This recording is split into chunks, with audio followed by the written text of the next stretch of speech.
In the scorching heat of a Louisiana summer in 1838, two sisters stood face to face in the parlor of their family's plantation house, both trembling with rage and shame. Caroline was 24 years old, the elder sister, married for 3 years to a wealthy plantation owner. Abigail was 21, unmarried, living with Carolyn and her husband, as was common for unmarried women of their class. Both sisters had just discovered they were pregnant. This should have been a moment of joy, of celebration, of family excitement. Instead, it was the beginning of a scandal that would tear apart their family, destroy their reputations, and expose secrets that Southern society desperately tried to keep hidden. Because both sisters were pregnant by the same man, and that man was not Caroline's husband. He was an enslaved man named Benjamin who worked on Caroline's husband's plantation. Two white women, sisters from a prominent South Carolina family, had both been carrying on secret relationships with the same black man, neither knowing about the other, until their pregnancies made the truth impossible to hide. Before we dive into this impossible tangle of secrets and lies, before we explore how this situation developed and how it ultimately destroyed multiple lives, we need to understand the world these people lived in. This is antebellum Louisiana, a society built entirely on slavery and racial hierarchy, where white women's sexuality was policed more strictly than almost anything else, where any sexual relationship between a white woman and a black man was considered the ultimate crime, deserving of death. This story is not about romance or forbidden love. It's about power and powerlessness, about desperation and exploitation, about how slavery corrupted every human relationship it touched, about secrets that ate people alive, and about the violence that erupted when those secrets threatened to become public. This is about two sisters who made choices that their society could never forgive, about an enslaved man trapped between them, with no power to protect himself, and about the innocent children born into circumstances that would mark them forever.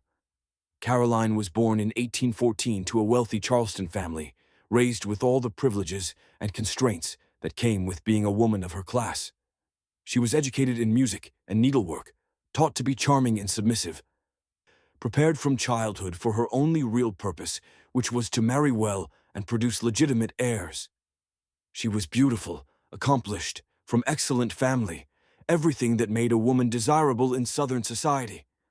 When she was 21, she married Thomas Beaumont, a Louisiana plantation owner, 15 years her senior, who owned a sugar plantation called Belle Grove and controlled the lives of over 200 enslaved people. The marriage was arranged by their families, a merger of wealth and status, more than a union of two people who knew or loved each other. Caroline moved to Louisiana in 1835, leaving her family in Charleston, including her younger sister Abigail, to take up her position as mistress of Belle Grove. The plantation was beautiful in its architecture and landscaping, built on the suffering of the people who worked its fields and kept its operations running. Caroline tried to be a good wife, managing the household enslaved people, entertaining guests, performing all the duties expected of a plantation mistress. But her marriage was cold. Thomas was not cruel to her, but he was distant, more interested in his business affairs than in his wife, treating Caroline more as a possession or a status symbol than as a partner or companion. By 1837, after 2 years of marriage, Caroline had not become pregnant. This was beginning to cause her anxiety. She was 23 years old. Her primary purpose was supposed to be bearing children, and the pressure to produce an heir was growing. Thomas seemed unconcerned, which Caroline found strange. And she began to wonder if perhaps there was something wrong with him that he wasn't telling her. But she couldn't ask directly, couldn't question her husband's virility without insulting him and potentially destroying their already fragile relationship. So she suffered in silence, feeling increasingly like a failure, increasingly desperate to conceive a child that would give her purpose and security. In the spring of 1837, Caroline's sister Abigail came to visit Belle Grove. Abigail was 20 years old, still unmarried, living with their parents in Charleston and growing anxious about her own future. She had been courted by several men, but nothing had resulted in marriage proposals, and she was reaching the age where she would start to be considered a spinster if she didn't marry soon. Her family thought a visit to Caroline in Louisiana might provide new social opportunities, might introduce her to wealthy men who could be potential husbands. Abigail arrived at Belle Grove excited for this adventure, glad to see her sister, hoping that her luck might change in this new place. The sisters were close, had always been close, sharing confidences and supporting each other through their childhoods. Abigail was sympathetic to Caroline's struggles with her cold marriage and her failure to conceive. Caroline was supportive of Abigail's anxiety about remaining unmarried. They spent their days together, riding around the plantation, attending social events, supporting each other emotionally. Neither had any idea that they were both about to make choices that would destroy their relationship and their lives. Benjamin was 28 years old, enslaved since birth on Belle Grove Plantation. He was intelligent and skilled, working as the plantation's head blacksmith, a position that required technical knowledge and gave him slightly more autonomy than field workers had. He was also physically impressive, tall and strong, with features that caught attention. Benjamin was married, in the enslaved community's understanding, if not legal recognition, to a woman named Ruth, and they had 3 young children. Benjamin loved his family deeply, tried to protect them as much as any enslaved man could protect anyone, lived for the moments he could spend with them, away from the brutal demands of slavery. Benjamin had no desire for involvement with white women. He understood perfectly well that such involvement meant death for an enslaved man, regardless of circumstances. He avoided being alone with white women, kept his eyes down when they were present, made himself as invisible as possible. But slavery didn't care about enslaved people's desires or safety. Slavery gave white people absolute power over black bodies, and that power included sexual exploitation in all its forms. Caroline noticed Benjamin in the summer of 1837. She would see him working in the blacksmith shop, would watch him from a distance, would find herself drawn to him in ways she didn't fully understand or want to acknowledge. At first, she told herself it was innocent, that she was just observing the plantation operations as a good mistress should. But gradually, she had to acknowledge that what she felt was attraction, desire, feelings she had never had for her cold, distant husband. Caroline was shocked by these feelings, horrified that she could be attracted to an enslaved man, trained since birth to view such attraction as impossible and disgusting. But the feelings persisted, grew stronger, became impossible to ignore. Caroline began finding excuses to visit the blacksmith shop, to speak with Benjamin about various tasks and repairs, to be near him. Benjamin was uncomfortable with this attention, understood it was dangerous, but couldn't refuse when his master's wife demanded his presence. Caroline would ask him questions, would stand closer than necessary, would touch his arm when speaking to him. Benjamin would respond politely but distantly, trying to maintain boundaries, trying to protect himself. But Caroline's power made boundaries impossible. She could go wherever she wanted, could demand his presence, could interpret his required courtesy as interest or invitation. One afternoon in late summer, Caroline summoned Benjamin to a storage building on a remote part of the plantation, claiming she needed him to inspect some equipment there. When Benjamin arrived, Caroline was waiting alone. She told him she found him attractive, that she had been thinking about him, that she wanted him. Benjamin was terrified. He told Caroline he was married, that this was dangerous for both of them, but especially for him, that he couldn't do what she was suggesting. Caroline told him she didn't care about his marriage or his concerns, that she was offering him something, that he should be grateful for her attention. She told him if he refused, she could make his life very difficult, could have him whipped, could have his wife and children sold away. What happened next was rape, even though Caroline initiated it, and even though Benjamin's body responded. Benjamin was being coerced through threats to his family, forced into sexual activity he did not want, given no real choice. He was being sexually assaulted by someone who had complete power over him, even though that person was a woman and he was a man. The encounter was traumatic for Benjamin, a violation of his marriage, his dignity, his sense of self. When it was over, he left quickly, went back to his shop, tried to process what had happened while also trying to figure out how to survive what was coming. Caroline told Benjamin that this would continue, that he needed to meet her regularly, that this was not optional. Benjamin, trapped and terrified, complied. Over the following weeks and months, Caroline would summon him to various locations on the plantation where they wouldn't be observed, would have her encounters with him, would use his body for her pleasure while he dissociated, and tried not to think about what was happening. Benjamin told no one, couldn't tell Ruth because the knowledge would hurt her and potentially put her in danger. Couldn't tell other enslaved people because the fewer people who knew, the safer everyone was. He carried the trauma alone, feeling dirty and ashamed and angry and helpless. Meanwhile, Abigail's visit to Belle Grove was extending longer than originally planned. She wasn't having success finding potential husbands in Louisiana society, but she was enjoying spending time with her sister, and their parents were in no hurry to have her return to Charleston. Abigail spent her days much as Caroline did, managing household tasks, attending social events, riding around the plantation. And during these rides, she began to notice Benjamin just as Caroline had. She would see him working, would find herself watching him, would feel attraction that shocked and disturbed her. Abigail had no idea that her sister was already involved with Benjamin. Caroline had kept her encounters secret, had never mentioned her attraction to Benjamin to anyone. So when Abigail began to develop her own attraction, she thought she was experiencing something unique, something no one else knew about. Like Caroline, Abigail was initially horrified by her own feelings, tried to suppress them, told herself she was being ridiculous. But the feelings persisted, and Abigail, young and romantic and desperate for connection, began to convince herself that what she felt was real love, that Benjamin was special, that somehow this impossible attraction could become something meaningful. Abigail began her own campaign to get Benjamin's attention. She would visit the blacksmith shop, would ask him questions, would try to engage him in conversation.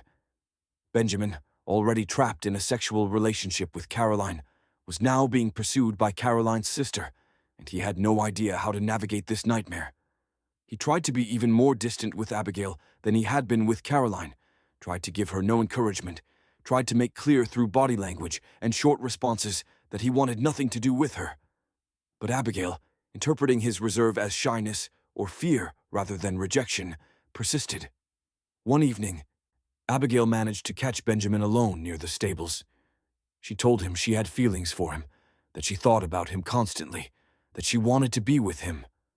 Benjamin, exhausted and traumatized from his ongoing abuse by Caroline, told Abigail as clearly as he dared that he couldn't do this, that he was married, that this was dangerous, that she needed to leave him alone. Abigail, hurt by this rejection, told Benjamin that she could help him, that she had influence with her sister and brother-in-law, that if he was kind to her, she could make sure he was treated well. She was offering him the same coercive bargain Caroline had offered, protection and privileges in exchange for sexual access, not understanding or not caring that this was not a real choice but a threat. Benjamin tried to refuse, but Abigail became more insistent. She told him she would find ways to cause trouble for him if he rejected her, that she would tell people he had been inappropriate with her, that she could ruin him with a word. Benjamin understood he was being backed into another corner, that he was about to be forced into a second exploitative relationship, that his life was becoming an ongoing nightmare of being sexually used by white women who had complete power over him. When Abigail kissed him, when she began touching him, Benjamin didn't resist. He couldn't. Resisting meant destruction for him and his family. So he participated, hating every moment, hating himself, hating these women who were destroying him. Abigail, unlike Caroline, convinced herself that Benjamin wanted her, that they were having an affair, that this was romance rather than coercion. She would arrange meetings with Benjamin, would write him notes telling him when and where to meet her, would be affectionate and intimate during their encounters. Benjamin would do what was required, would perform the role Abigail wanted him to play, while dying inside. He was now trapped in secret sexual relationships with two sisters, neither of whom knew about the other, both of whom believed they had some kind of claim on him, both of whom would destroy him if they learned the truth. Benjamin's marriage to Ruth was suffering terribly. He couldn't be present with her emotionally, couldn't be intimate with her physically, was constantly anxious and withdrawn. Ruth knew something was desperately wrong, but didn't know what. She asked Benjamin repeatedly what was happening, begged him to trust her with whatever was troubling him. Benjamin wanted to tell her, wanted to share this burden, but he was terrified that telling her would put her in danger, that she might react in ways that would expose the situation and get them all killed. So he lied, told her nothing was wrong, kept the terrible secret even as it destroyed their relationship. The other enslaved people on Belle Grove began to notice that something was wrong with Benjamin. He had always been a leader in the community, strong and capable, someone people looked to for guidance. Now he was withdrawn and defeated, avoiding people, clearly suffering. Some people suspected he was planning to try to escape. Others thought he might be sick. A few older women who had seen too much of slavery's horrors suspected the truth, that Benjamin was being sexually exploited by someone with power over him. But they said nothing, because speaking about such things was dangerous for everyone. Then, in the winter of 1838, both Caroline and Abigail realized they were pregnant. Caroline discovered it first, felt a mixture of relief and horror. Relief because finally she would have a child, would fulfill her primary purpose as a wife, would secure her position. Horror because she knew with absolute certainty that this child was Benjamin's, not Thomas's, because Thomas had rarely touched her in months, because the timing was impossible to deny. Caroline had no idea how she was going to handle this, how she would hide the truth, how she would claim this child as Thomas's when it might have features that revealed its true parentage. Abigail discovered her pregnancy a week later. She was terrified. She was unmarried, pregnant with an enslaved man's child, facing complete social destruction if the truth came out. She couldn't stay at Belle Grove much longer without people noticing her condition. She couldn't go home to Charleston pregnant and unwed. She was trapped with no good options, only terrible choices about how to manage this disaster. The two sisters' secrets collided one afternoon when Caroline, frantic about her own pregnancy, made a comment to Abigail about understanding why their mother had always warned them about trusting enslaved people. Abigail, thinking Caroline somehow knew about her relationship with Benjamin, panicked and blurted out that she was pregnant. Caroline, shocked, asked who the father was. Abigail, thinking Caroline must already know, said Benjamin's name. Caroline went white, demanded to know what Abigail meant, how she knew Benjamin, what had happened. And gradually, through their confrontation, both sisters realized the truth. They had both been with Benjamin. They were both pregnant by the same enslaved man. The sisters' relationship exploded. Caroline screamed at Abigail for seducing Benjamin, for taking what was Caroline's, for betraying her sister. Abigail screamed back that she had fallen in love with Benjamin first, that Caroline had stolen him, that Caroline was the betrayer. Neither sister acknowledged that Benjamin had been coerced by both of them, that he had been victimized, that their anger should have been directed at themselves for exploiting someone with no power to refuse them. Instead, they fought over Benjamin as if he were a possession they both claimed, as if the real crime was not the exploitation of an enslaved man, but the competition between sisters. Their fight was interrupted by Thomas, Caroline's husband, who heard the screaming and came to investigate. He demanded to know what was happening, why his wife and sister-in-law were fighting. Caroline and Abigail both froze, realizing they had been about to expose everything in their anger at each other. Caroline tried to claim it was nothing, just a sisterly disagreement. But Thomas was not stupid. He heard the name Benjamin, saw the fear in both women's faces, and began to piece together what must have happened. His face went from confusion to understanding to a rage so intense that both women stepped back in fear. Thomas demanded the full truth. Caroline, terrified, confessed. She told him she had been with Benjamin, that she was pregnant with Benjamin's child. Abigail, seeing no point in hiding it now, confessed as well.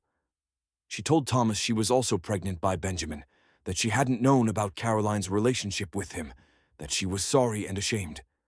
Thomas stood silent for a long moment, processing this information, understanding that his wife had been unfaithful with an enslaved man, that his unmarried sister-in-law had been as well, that they were both pregnant, that his entire family's reputation and his own masculine honor had been destroyed.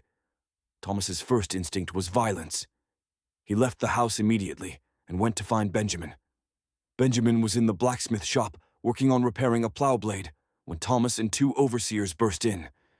Benjamin knew instantly that everything had been exposed, that he was about to die. Thomas didn't ask for explanations or defend himself. He simply began beating Benjamin, fists and boots, and a fury that seemed inexhaustible. The overseers joined in. Benjamin tried to protect himself, but was quickly overwhelmed. He was beaten until he was unconscious, until his face was unrecognizable, until he was bleeding from dozens of wounds. Ruth, hearing that her husband was being beaten, ran to the blacksmith shop. She arrived to find Benjamin on the ground, barely breathing, Thomas standing over him. Ruth screamed, tried to get to her husband, was held back by the overseers. She demanded to know what Benjamin had done, why he was being punished so severely. Thomas told her that Benjamin had assaulted his wife and sister, that Benjamin was being punished for the worst crime an enslaved man could commit. Ruth knew this was a lie. Knew Benjamin would never have done such a thing, but she had no power to challenge the story. She could only watch as they dragged Benjamin away. Thomas had Benjamin locked in a small cell used for punishing enslaved people, barely large enough to lie down in, with no light or ventilation.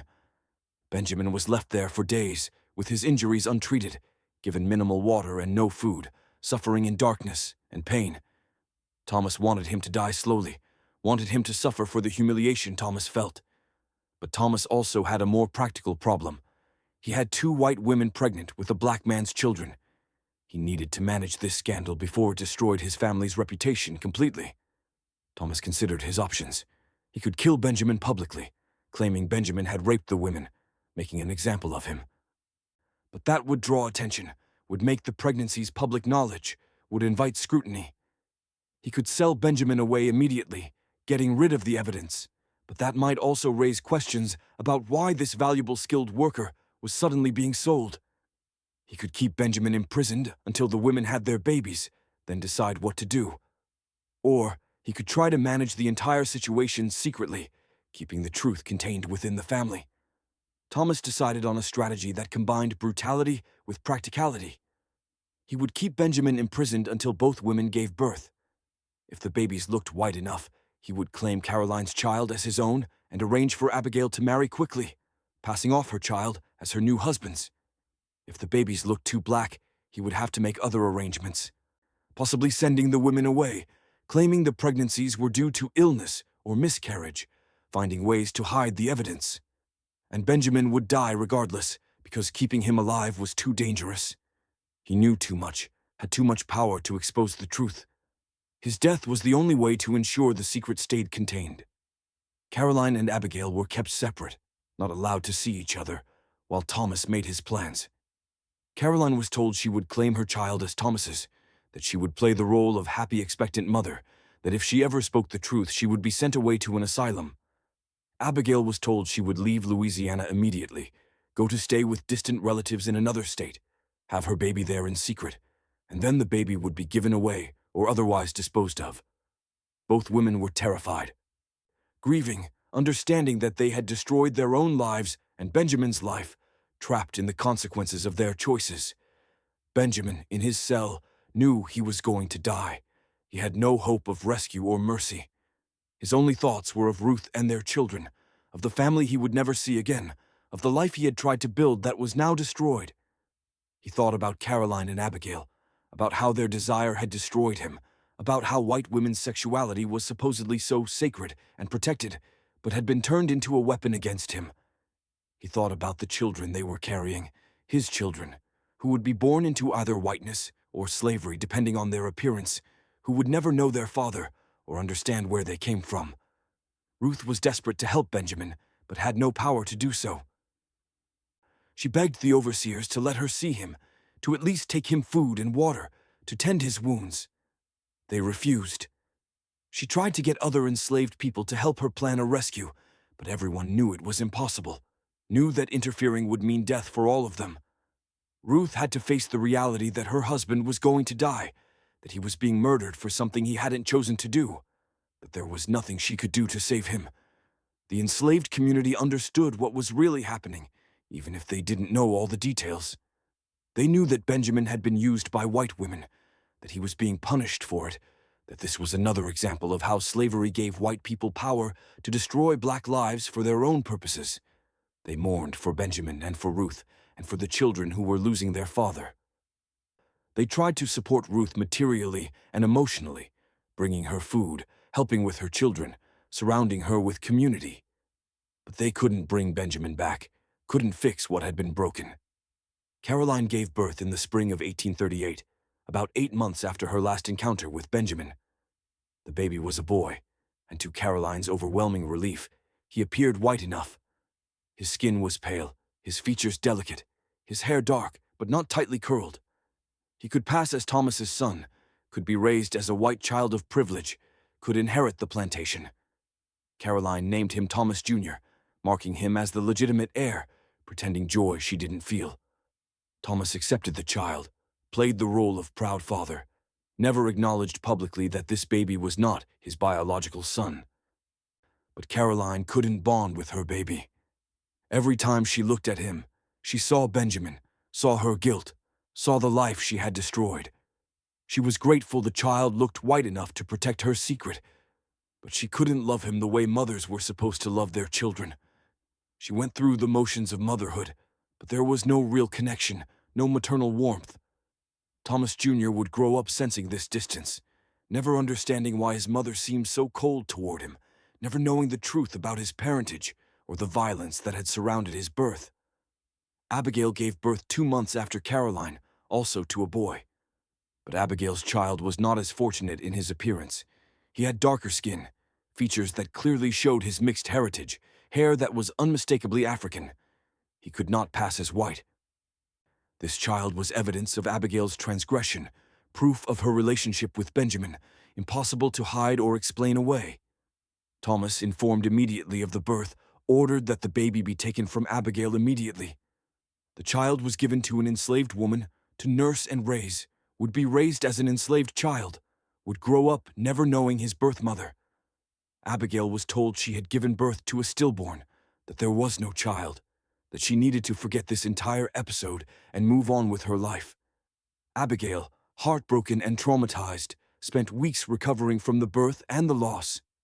She had carried this child for 9 months, had felt him move inside her, had given birth to him, and then he was taken from her, erased, treated as if he had never existed. She wanted to demand him back, to claim her child, but she knew that doing so would mean exposing everything, would mean complete destruction of her reputation and possibly her life. So she said nothing, carried the grief silently, tried to pretend that her child had indeed been stillborn. Thomas made arrangements for Abigail to leave Belle Grove permanently. He found a distant widower in Alabama who was looking for a wife and was willing to marry a woman without asking too many questions about her past. Abigail was married to this man within weeks of recovering from childbirth, moved to Alabama, began a new life far from Louisiana. She never saw her son again, never learned what happened to him, carried the secret and the grief for the rest of her life. She had subsequent children with her new husband, legitimate children she was allowed to keep and raise. But she never forgot her first child, the son who had been taken from her, the baby who existed but was treated as if he didn't. Benjamin was still imprisoned, had been for months, and his health was deteriorating rapidly. The beating he had received had caused internal injuries that were never treated. The conditions in the cell, hot and airless in summer, caused illness and infection. He was being kept alive long enough for the babies to be born and for Thomas to decide what to do with them, but he was dying slowly, painfully, deliberately. Ruth was finally allowed to see him briefly after Caroline gave birth, and she was shocked by what she saw. Benjamin was emaciated, feverish, barely conscious. He recognized Ruth, tried to speak to her, tried to apologize for what had happened. Ruth told him none of it was his fault, that she loved him, that she would make sure their children knew their father had been a good man who had been destroyed by people with power over him. That was the last time Ruth saw Benjamin alive. A week later, Thomas had Benjamin taken from the cell, taken to the woods at the edge of the plantation, and hanged from a tree. There was no trial, no formal accusation, no opportunity for Benjamin to defend himself. He was simply executed, murdered to protect white people's secrets, eliminated because his existence was inconvenient and dangerous to the social order.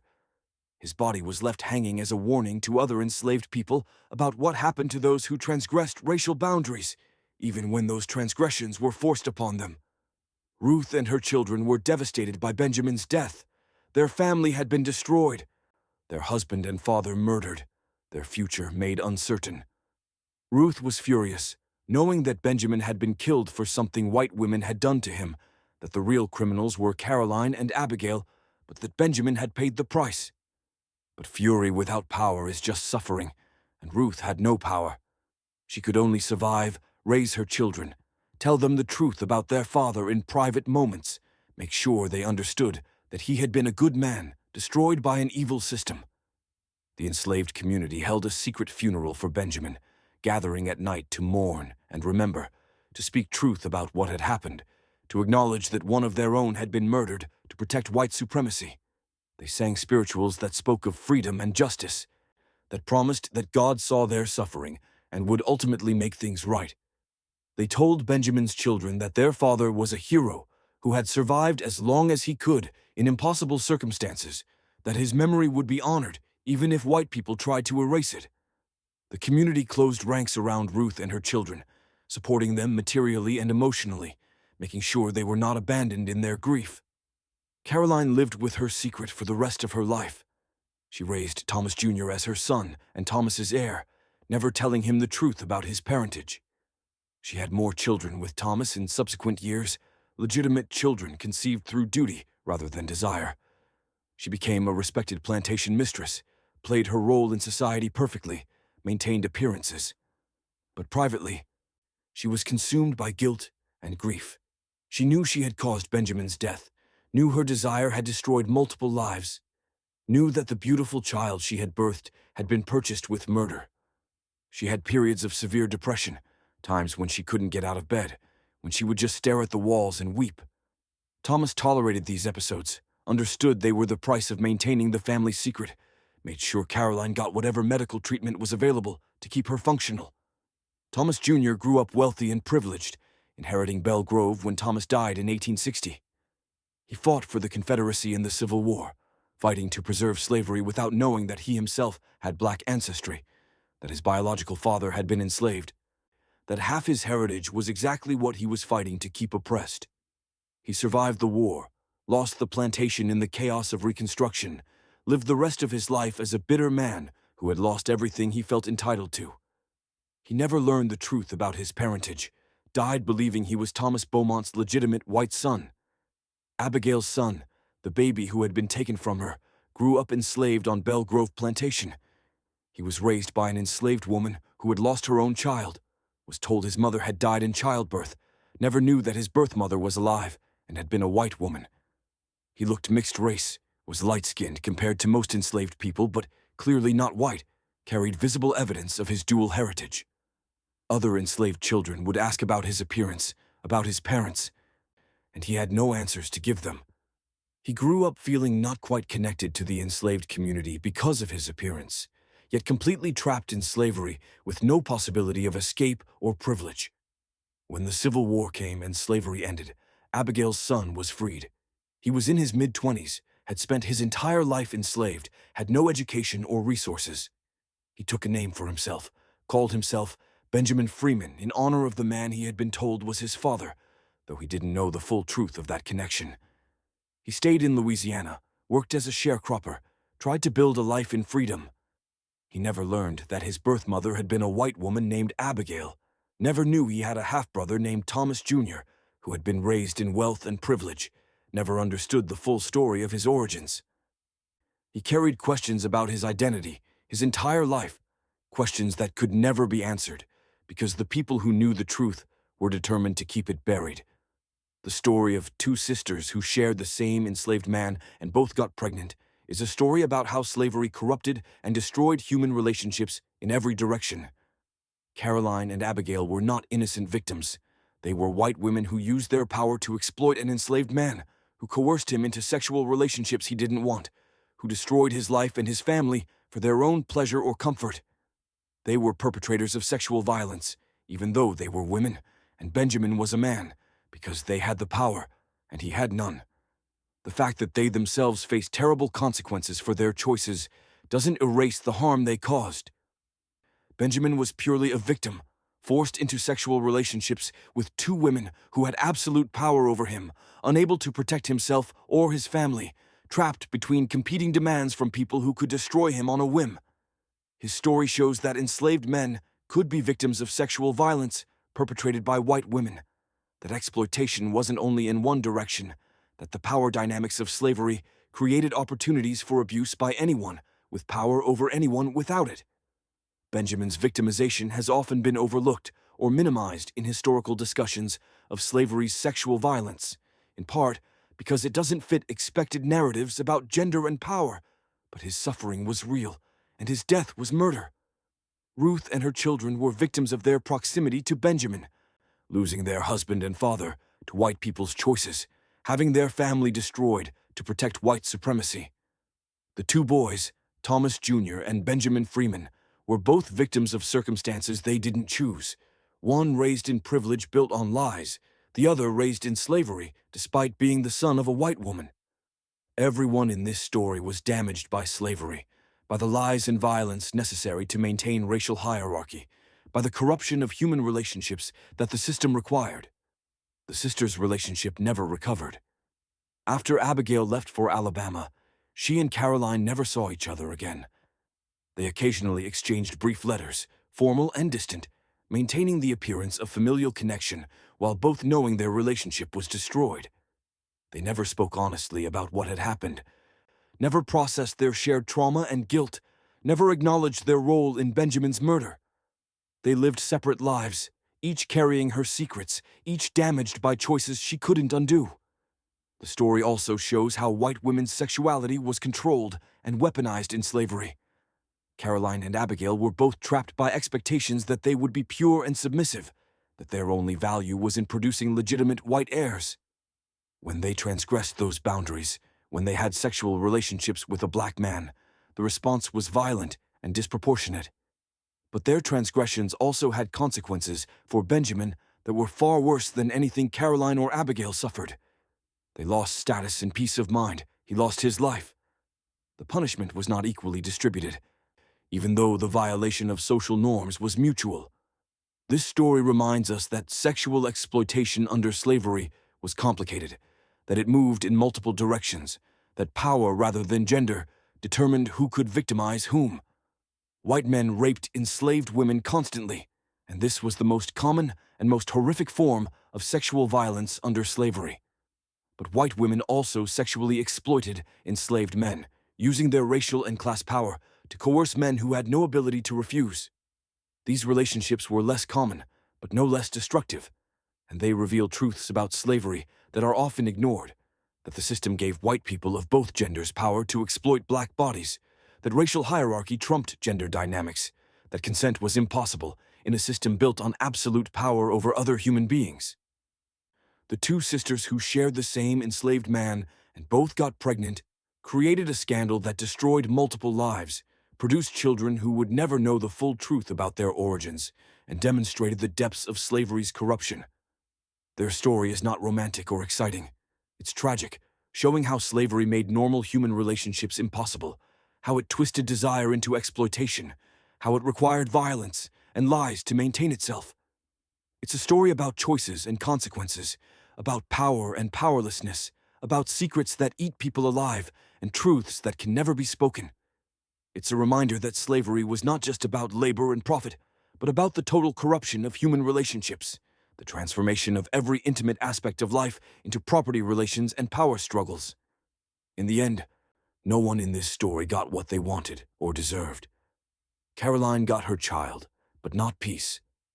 Abigail lost her child and her sister. Benjamin lost his life. Ruth lost her husband. The children grew up with lies and secrets shaping their identities.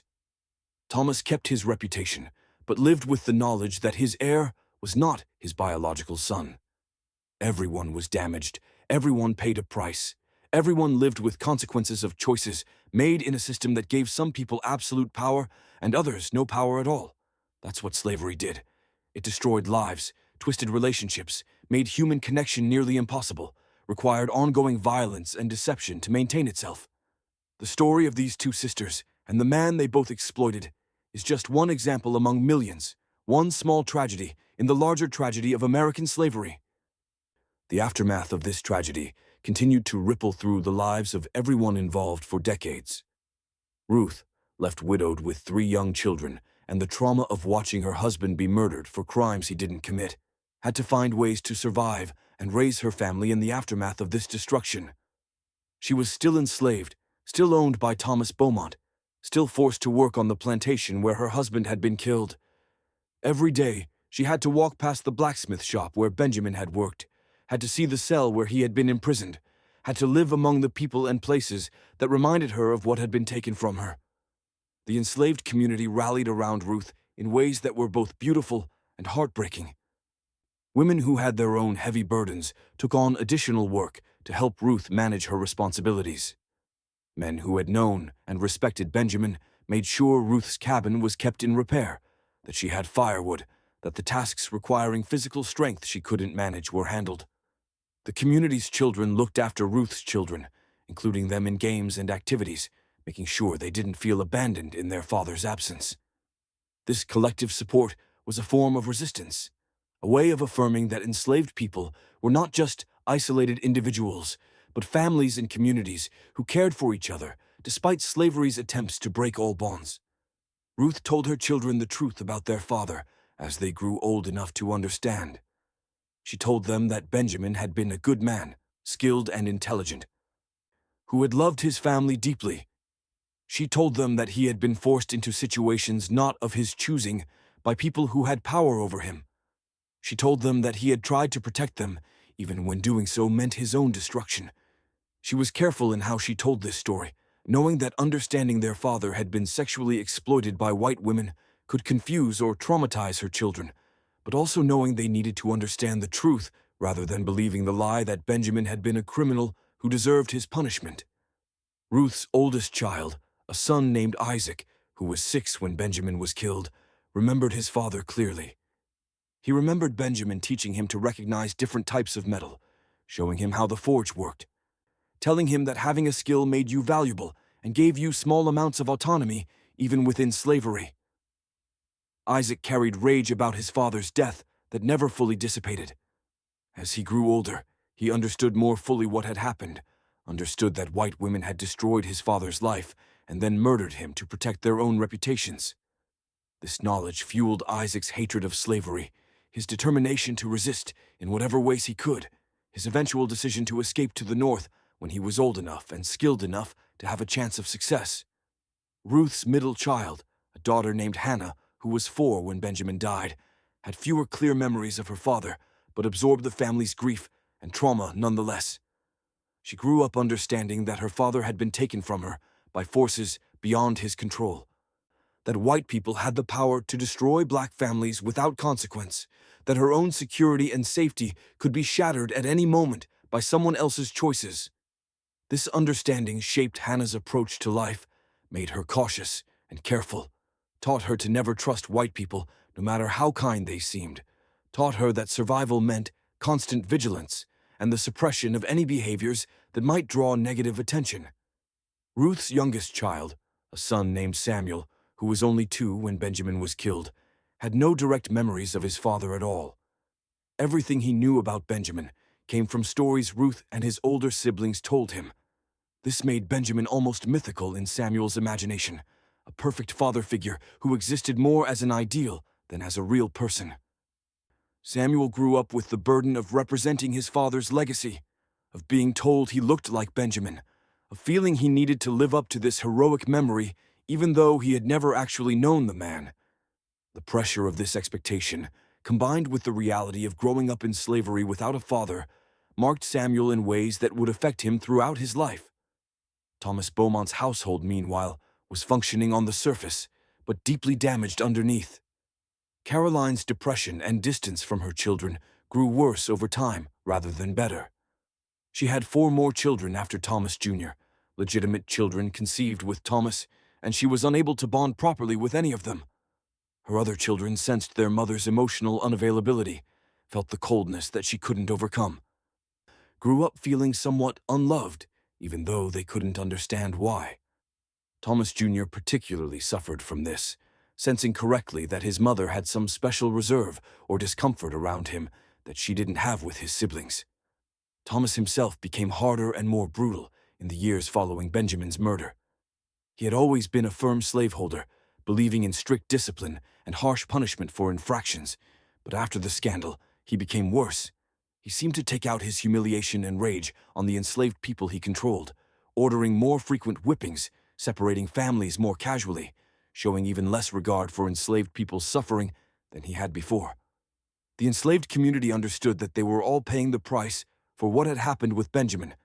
That Thomas's increased brutality was an assertion of his power and control in the face of having been humiliated by the revelation of his wife's and sister-in-law's relationships with an enslaved man. The gossip about the Beaumont family never entirely died down, though it morphed and changed as it spread through the networks of Southern society.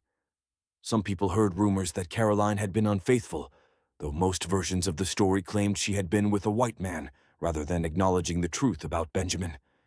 Some people heard that Abigail had left Louisiana in disgrace after some scandal, though the specific details were murky. No one knew the full truth except the people directly involved, but there was enough smoke that people knew there had been fire, enough rumor that the Beaumont family's reputation was permanently tainted, even if most people couldn't say exactly why. Caroline's relationship with Abigail, already destroyed, became even more complicated as years passed. The sisters exchanged occasional letters, brief and formal, maintaining the minimal contact their family expected. But the content of these letters was always superficial, discussing weather and social events and mutual acquaintances, never touching on anything real or emotional. In one letter, years after the events, Abigail wrote a single sentence that broke through the usual formality. "I think of him every day," she wrote, not specifying whether she meant Benjamin or the child she had lost or both. Caroline never responded to that sentence, never acknowledged it, but she kept the letter, tucked away in a drawer. Evidence that Abigail too was haunted by what they had done. The question of what to tell their children as they grew older plagued both sisters. Thomas Jr., as he reached adolescence, began to ask questions about his parentage. He had heard rumors, whispers among other white children, suggestions that something about his birth had been scandalous. He asked Caroline directly whether he was really Thomas's son. Caroline lied smoothly, assured him that of course he was, that rumors were just the idle gossip of people with too much time and too little character. Thomas Jr. seemed to accept this, but Caroline wondered whether he really believed her, or whether he had chosen to accept the lie, because the truth was too disturbing to contemplate. Abigail's other children, the ones she had with her Alabama husband, knew nothing about their half-brother in Louisiana. Abigail never told them about her first pregnancy, never mentioned that they had a sibling they would never meet. She created a false history for herself, claiming she had been living with her sister in Louisiana before her marriage, but had never experienced anything significant there. Her husband knew she was hiding something, could sense the grief and trauma she carried, but he never pushed her to reveal it. They had a functional marriage built on mutual respect and necessary partnership, but there was always a wall between them that Abigail's secrets created. The child that Abigail had been forced to give up, the baby who had been taken from her hours after birth and given to an enslaved woman to raise, grew up with complicated feelings about his own identity. His name was Marcus, given to him by the woman who raised him, and he knew from an early age that he was different from other enslaved children.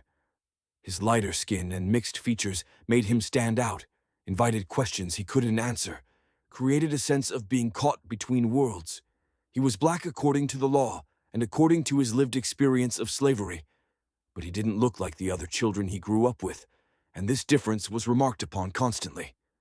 Marcus was told various stories about his origins as he grew up. Some people said his mother had been a light-skinned enslaved woman who had died in childbirth. Others hinted that his mother might have been white, that he might be the child of a plantation mistress who had given him away to hide a scandal. Marcus never knew which story was true, and the woman who raised him either didn't know or wouldn't tell him.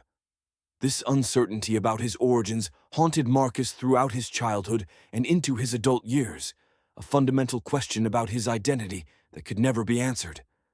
As Marcus grew older, he was treated somewhat differently than fully black enslaved children, given work in the house rather than the fields, taught to read and write by one of Thomas's daughters who took pity on him, allowed small privileges that other enslaved children were denied.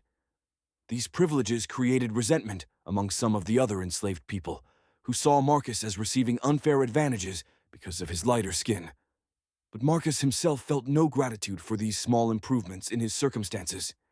He was still enslaved, still owned, still subject to being sold or beaten or separated from everyone he cared about. The slightly better treatment he received felt more like mockery than kindness, a reminder that he could see what freedom and privilege looked like but could never have it for himself. Thomas Jr. and Marcus, half-brothers who would never know their relationship, occasionally interacted as they grew up on the same plantation. Thomas Jr. would give orders to Marcus, would treat him as any young master treated an enslaved child, with casual authority and the assumption of superiority. Marcus would obey, would call Thomas Jr. master, would show the deference that was required. Neither had any idea they shared a father, that the blood that ran through Thomas Jr.'s veins, identifying him as white and free, also ran through Marcus's veins, marking him as black and enslaved. The injustice of their different circumstances was total and arbitrary, based entirely on appearance and social designation, rather than any actual fundamental difference between them. Ruth watched Marcus grow up, knowing who he really was, knowing he was Abigail's son, knowing he was effectively Benjamin's child, even though Benjamin had never wanted to father him. She wanted to tell Marcus the truth, wanted him to know he had a birth mother who was alive somewhere, wanted him to understand his origins. But telling him seemed impossibly cruel. What good would it do for Marcus to know that his white mother had given him away? That she had chosen to protect her reputation rather than keep him? What good would it do to know that his father had been murdered, that his very existence was the product of coercion and scandal? Ruth decided that silence was kinder, that letting Marcus live with uncertainty was better than burdening him with a truth that would only cause pain. The relationships among Ruth's children, Benjamin's legitimate children, became strained as they grew older and developed different responses to their father's murder and their own enslavement. Isaac, the oldest, became increasingly angry and rebellious, taking risks that terrified Ruth, getting into conflicts with overseers, talking openly about escape. Hannah became more withdrawn and compliant, trying to survive by being invisible, by never drawing attention or causing any trouble. Samuel, who had never known Benjamin, tried to mediate between his siblings, tried to keep the family together, but found himself pulled between Isaac's rage and Hannah's fear without fully sharing either response. Isaac did eventually escape in 1852, when he was 20 years old. He had been planning it for years, had been learning everything he could about routes north, about the Underground Railroad, about how to survive in free territory. He left one night without warning, not even telling Ruth he was going, because he knew she would try to stop him, or would be tortured for information if his escape was discovered. Ruth woke up one morning to find Isaac gone, and knew immediately what had happened. She was terrified for him, knowing the dangers he faced, knowing that capture meant brutal punishment or death. But she was also proud that he had refused to accept enslavement, that he had chosen to risk everything for freedom.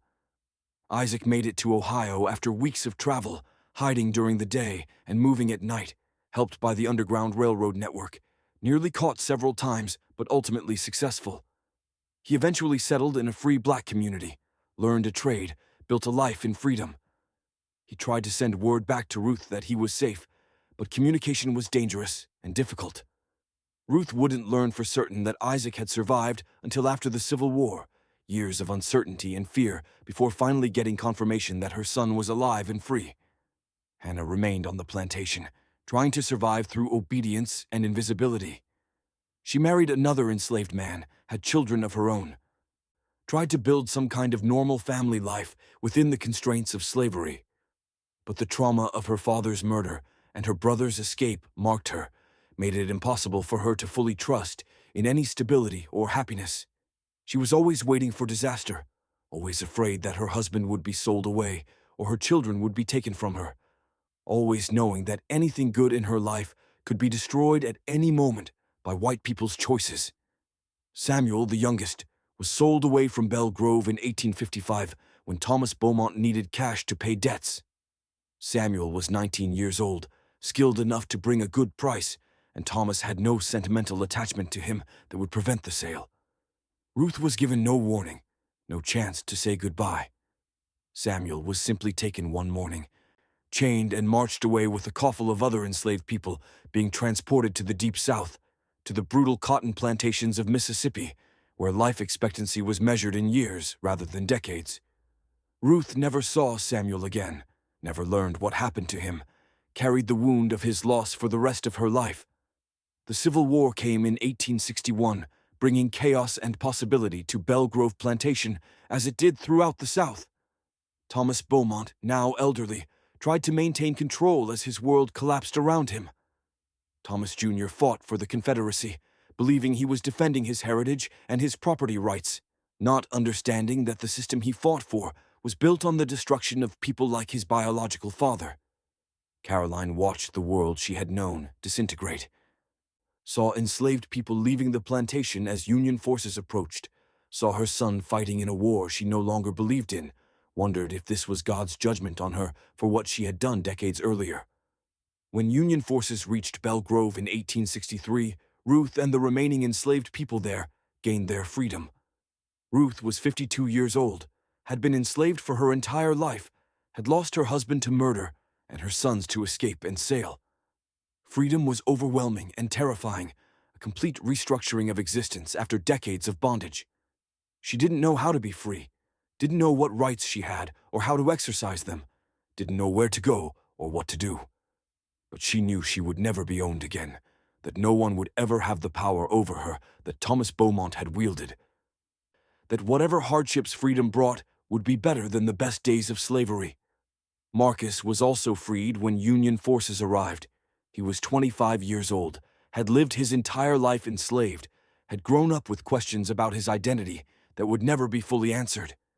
He took the surname Freeman, marking his new status, and tried to build a life in the chaos of Reconstruction. He found work, earned wages for the first time, tried to figure out who he was and what he wanted from life. He eventually learned that there were rumors about his origins, that some people said his mother had been white, that his father had been involved in some scandal. But he never learned the specific truth, never discovered that his mother, Abigail, was still alive in Alabama, never knew about his half-brother Thomas Jr., who had been raised in the privilege Marcus had been denied. Thomas Jr. survived the war but came home a changed man. He had seen the brutality of combat, had watched friends die, had experienced the South's defeat and the end of slavery. He tried to hold on to Belle Grove Plantation, but lost it in the economic chaos of Reconstruction. The wealth his family had built on slavery evaporated, leaving him with land he couldn't profitably farm, without enslaved labor, debts he couldn't pay, a position in society that no longer existed. He became bitter and resentful, blamed black people for his losses, even though they had been the victims rather than the cause, spent the rest of his life mourning a world that he believed had been stolen from him. Caroline lived until 1870, dying at age 56. Her final years were marked by increasing mental instability, periods where she would talk to people who weren't there, moments where she would confess to crimes only she knew about. On her deathbed, delirious with fever, she called out for Benjamin, asking for his forgiveness, saying she was sorry for what she had done to him. Thomas Jr. was present and heard these confessions, finally understood the truth about his parentage, learned that his biological father had been an enslaved man named Benjamin, who had been murdered decades earlier. The revelation devastated Thomas Jr., challenged everything he believed about his identity and his place in the world, left him with questions that could never be answered because Caroline died without providing any additional details. Abigail lived longer than Caroline, dying in 1878 at age 61. She never returned to Louisiana after leaving in 1838, never saw her sister again, never learned what happened to the son she had been forced to give up. She lived her entire adult life carrying secrets, maintaining lies, trying to be a good wife and mother to the family she was allowed to keep while grieving for the child she had lost. In her final weeks, she told her Alabama husband the truth about her first pregnancy, about the baby boy she had given birth to and never seen again. Her husband, shocked but sympathetic, promised to try to find out what had happened to the child, but he never succeeded. Marcus, if he was still alive, was impossible to locate among the millions of newly freed black people building lives throughout the South.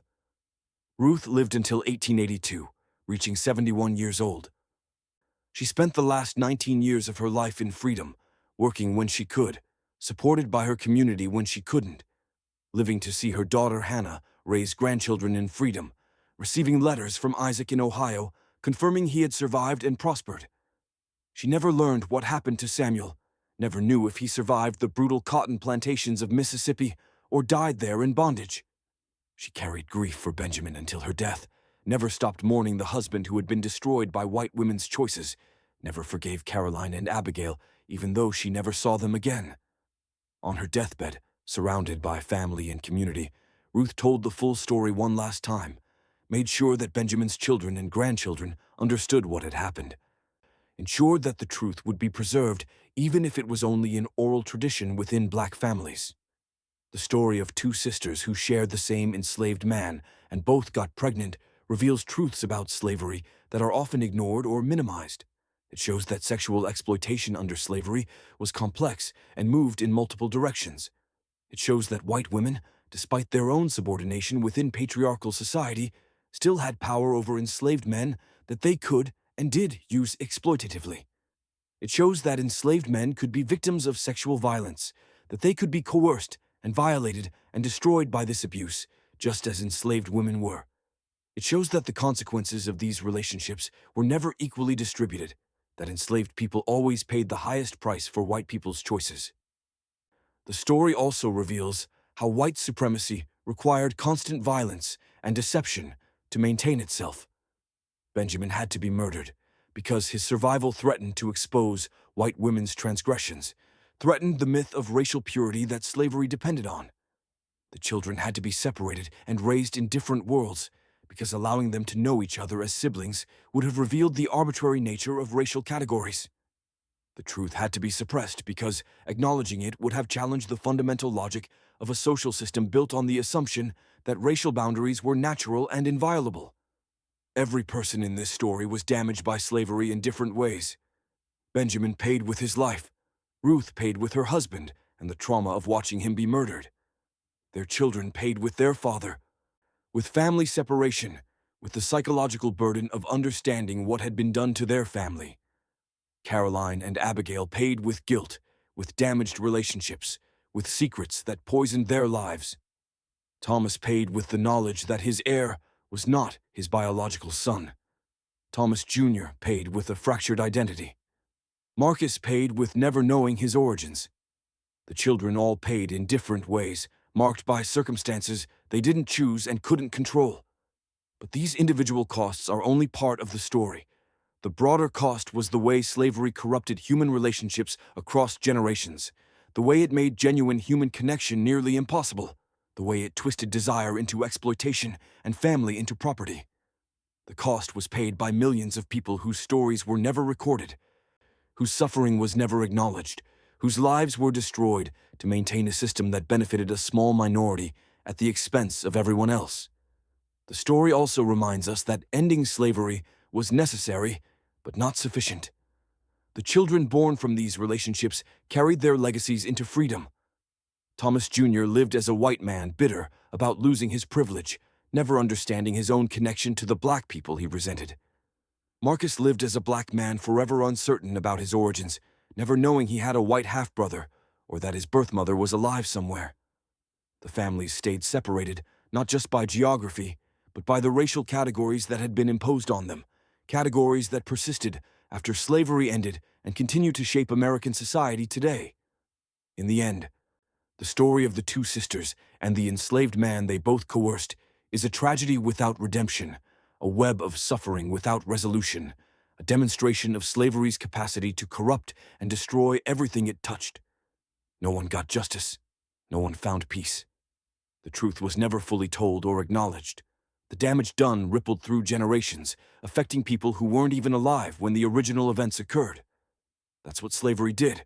Created wounds that didn't heal, destroyed relationships that could never be repaired, twisted human nature into something ugly and painful, left legacies of trauma that passed down through families and communities for generations.